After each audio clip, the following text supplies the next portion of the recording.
Howdy folks, today I thought of doing something a little bit more different.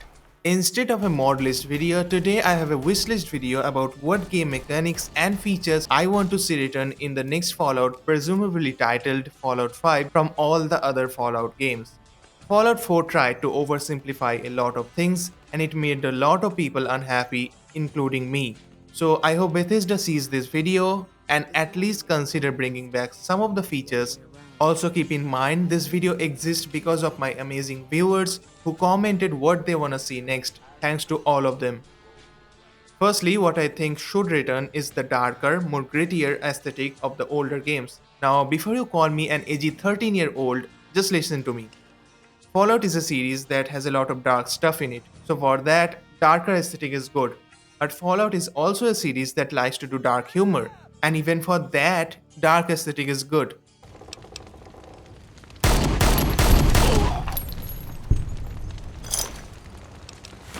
Even the Fallout show has a brownish look to it because they know it suits Fallout better than colorful saturated tone.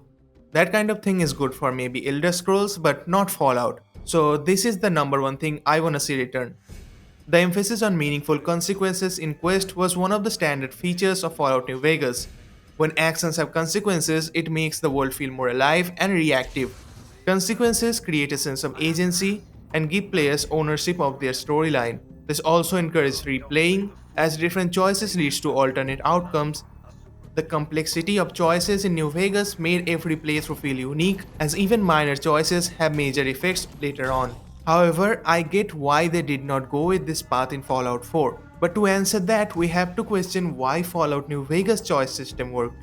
Because everything was revolving around Yes Man. You can kill everything except him. So they already have an ending and they started weaving the quest from that. In Fallout 4, they didn't want to repeat that. Still, having three yes buttons on the dialogue wheel was never the right option, and it's been so long since New Vegas that people won't mind having a similarly woven story.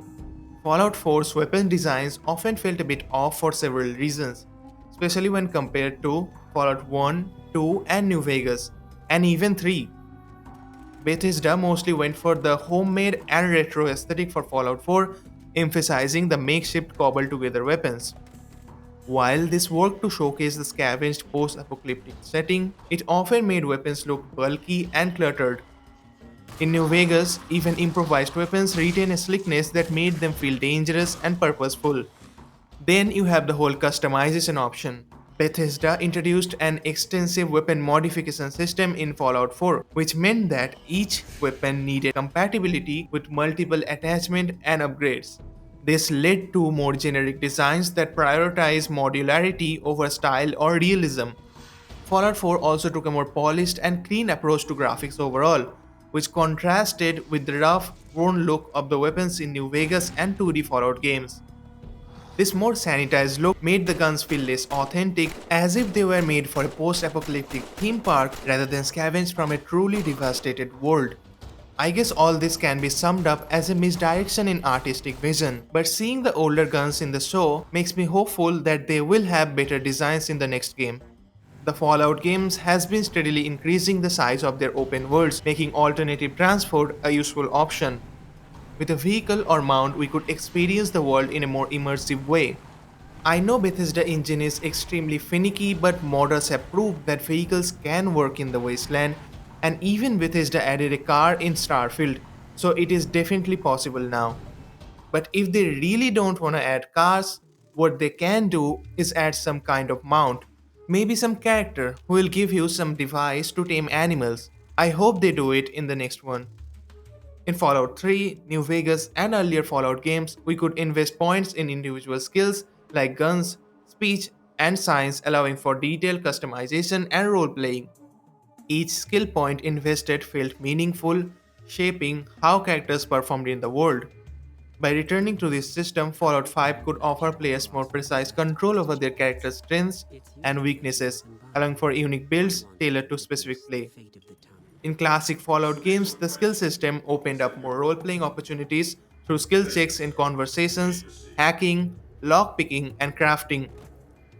Fallout 4 minimized these skill based interactions, opting instead for a simplified dialogue option that didn't consider player skills. most of the time at least. So, this is something that should return no matter what. We have enough light RPGs nowadays. Fallout should return to being more hardcore RPG, or else it won't stand a chance against the 100 other action RPGs. Karma provides a simple way to track the player's moral alignment and reinforces the consequences of player actions. In earlier Fallout games, players had to weigh each choice knowing it would affect their karma. However, I also think it's extremely outdated now. They should do something like RDR Online. Yes, I know. How the hell RDR Online get into this conversation? Hear me out, okay? In RDR Online, you get different missions based on your good karma and your bad karma. This adds a lot of replayability in the game. I hope Fallout 5 could add something like that, but if not, at least try to add basic karma system.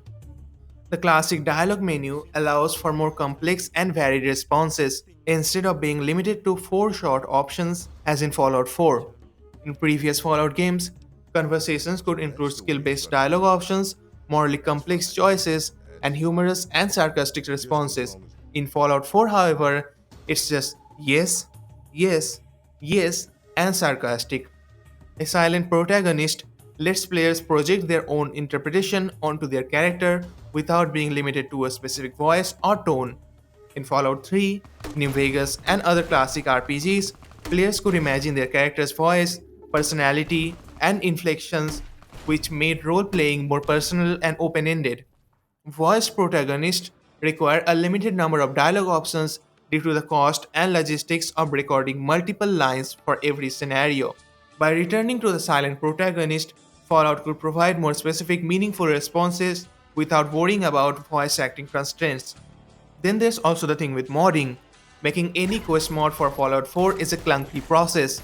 You either have to make the character silent, which feels jarring coming from the base game, or you could add AI voice cloning, but then you know what will happen. So I think they did the right thing with Starfield and should do the same with Fallout 5. Next, we have a good story.